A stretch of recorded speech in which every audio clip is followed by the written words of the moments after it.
يا أيها الذين آمنوا ادخلوا في السلم كافة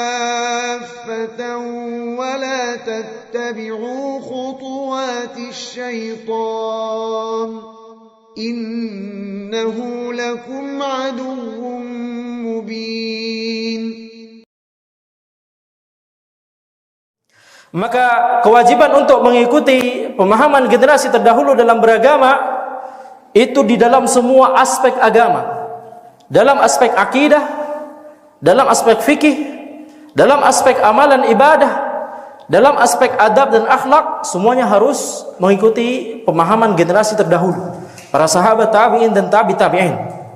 Contohnya misalnya kita lihat akidah, bagaimana kaum muslimin, ya, di antara mereka di zaman ini ada yang tidak mengikuti pemahaman generasi terdahulu dalam masalah akidah. Seperti contohnya ketika mereka berkata bahwa sifat wajib Allah ada 20. Wujud, qidam, baqa, mukhalafatu lil hawadithi, qiyamuhu bi nafsi, wahdaniyah, qudrah, iradah, ilmun, hayyun, sama', basar, kalam, qadiran, muridan, aliman, hayyan, sami'an, basiran, mutakalliman. Siapa yang bisa mengulangi? Nah, ini akidah yang salah ya, tapi tidak mengapa.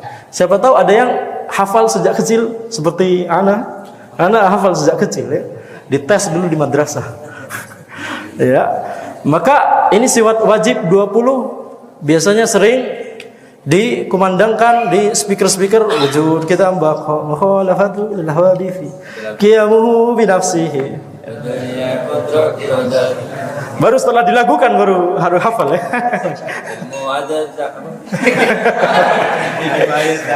Cuma sampai 7 ya.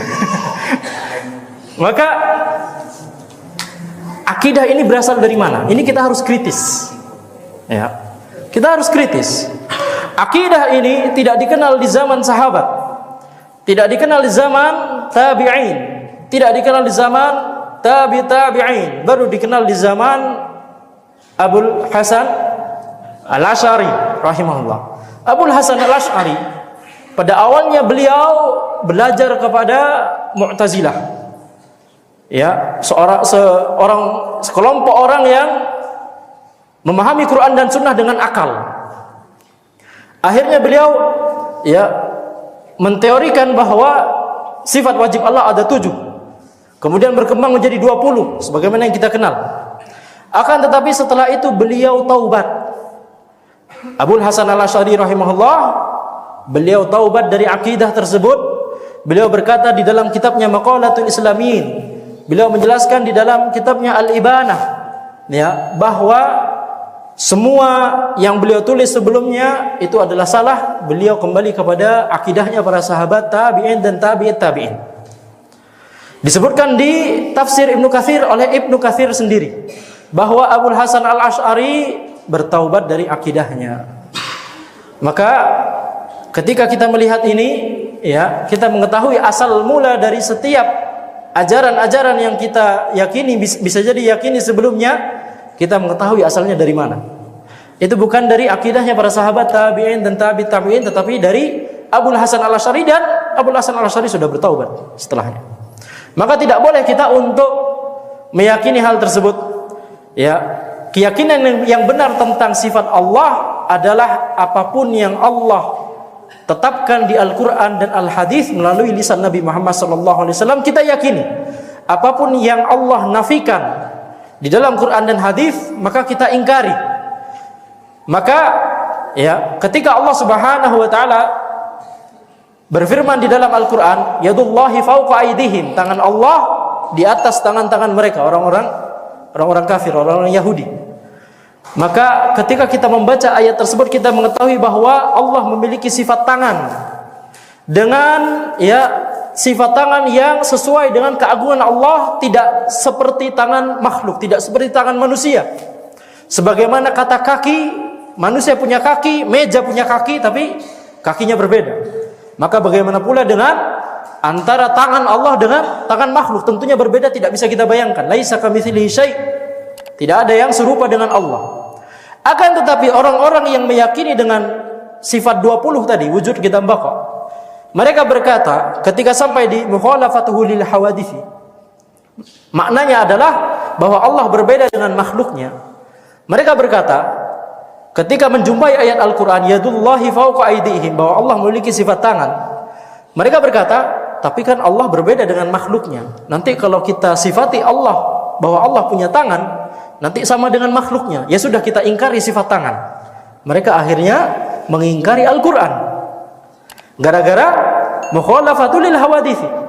Ini pemahaman siapa? Pemahaman mereka sendiri. Ini bukan pemahaman sahabat.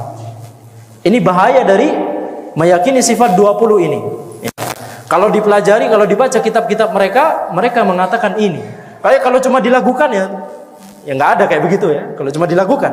Tetapi akidah sebenarnya dari dibalik dari sifat 20 itu adalah mengingkari sifat Allah yang sudah jelas-jelas disebutkan oleh Allah di Al-Quran dan Al-Hadis. Maka tidak boleh kita ikut-ikutan meyakini. Kita harus mengikuti bagaimana Abul Hasan Al-Asy'ari bertaubat, mengikuti akidah para sahabat tabi'in dan tabi'in.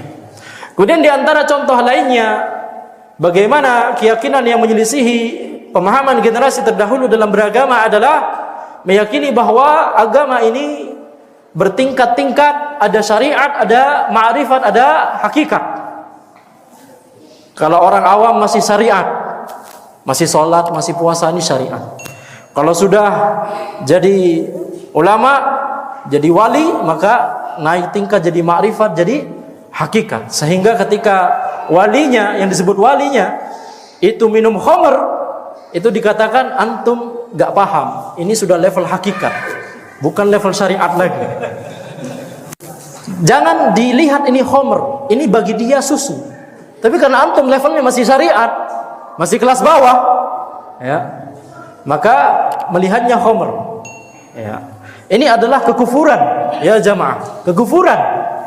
Mengapa? Karena meyakini bahwa ada salah satu di antara umat Muhammad sallallahu alaihi wasallam yang tidak wajib untuk mengikuti perintah dan larangan Nabi Muhammad sallallahu alaihi wasallam. Mana dalilnya? Tidak ada. Nabi Muhammad sallallahu alaihi wasallam seharusnya yang paling tinggi tingkatannya, tetapi beliau tidak pernah minum khamr, tidak pernah menghalalkan khamr, tidak pernah menghalalkan untuk tidak sholat, tidak puasa, hanya karena levelnya sudah hakikat. Abu Bakar, Umar, Utsman, Ali tidak pernah melakukan yang seperti ini. Tiba-tiba di abad ke-15 Hijriah, sekarang abad 15 ya, maka tiba-tiba ada orang yang berkata bahwa kalau saya tidak sholat, tidak puasa, nah itu karena levelnya sudah hakikat, ya, sudah berbeda dengan masyarakat awam. Maka ini adalah sebuah kesalahan. Kemudian di antara ya keyakinan yang menyelisih pemahaman generasi terdahulu adalah bagaimana orang-orang ya, sebenarnya ini sudah kami bahas di masjid kami di desa di Plakpak sana, cuma ana rasa penting untuk kami ulangi secara singkat, yaitu tentang qasidah burdah. Banyak ghulu, berlebih-lebihan dan kesyirikan di situ terhadap Nabi Muhammad SAW. Misalnya perkataan di dalam qasidah burdah karya Al-Busiri berkata di dalam burdah tersebut yang sering dibacakan oleh orang-orang, antum tahu kan burdah? Tahu ya? Walal tamastu igina daraini min yadihi fadlan, ya, walal tamastu igina daraini min yadihi, ya, illa stalamtu nada min khairi mustalimi.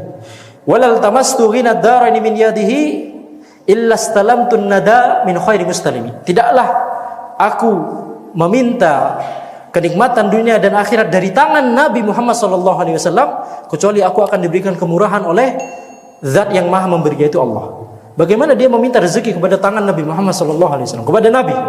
Rezeki harus diminta kepada Allah Subhanahu wa taala. Di dalam qasidah burdah karya Al-Busiri juga disebutkan, ya, illam yakun fi ma'adi akhidhan biyadi fadlan wa illa faqul ya zallatal qadami. Seandainya engkau tidak mengulurkan tangan di akhirat wahai Nabi untuk menolongku, maka katakanlah wahai orang yang tergelincir kakinya. Intinya adalah jika Nabi tidak menolongku di akhirat kelak dengan mengulurkan tangannya, maka aku akan tergelincir, akan celaka. Ini meyakini bahwa keselamatan di akhirat nanti ada pada Nabi Muhammad SAW, dan ini kesalahan. Ya akramal khalqi ma liman aludhu bihi siwaka indal hudutsil amami.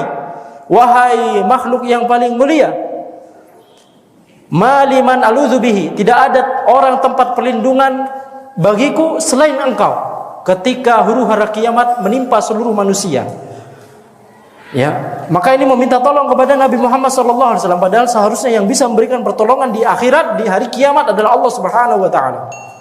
Kemudian di salah satu baitnya juga dikatakan bahwa fa inna min judika ad-dunya wa darrataha wa inna min ulumika ilmal lawhi wal qalami. Sesungguhnya di antara kedermawananmu wahai Nabi adalah dunia dan perhiasannya, dan di antara ilmumu adalah ilmu tentang Lauhul Mahfuz dan ilmu tentang pena. Menisbatkan ilmu tentang Lauhul Mahfuz dan ilmu tentang pena kepada Nabi Muhammad SAW, padahal ilmu itu hanya khusus dimiliki oleh Allah Subhanahu wa taala. Ini adalah kesyirikan, syirkun akbar. Ya, syirkun akbar. Maka ini diantara contoh ya keyakinan-keyakinan yang mungkin kita yakini sebelumnya kita tidak tahu. Semoga Allah Subhanahu wa taala tidak memberikan dosa kalau kita tidak tahu, tetapi catatan baru dicatat setelah kita mendapatkan ilmunya. Bahwa di dalam qasidah Burdah banyak terdapat hulu, berlebih-lebihan kepada Nabi Muhammad SAW, bahkan kesyirikan kepada Allah Subhanahu wa taala.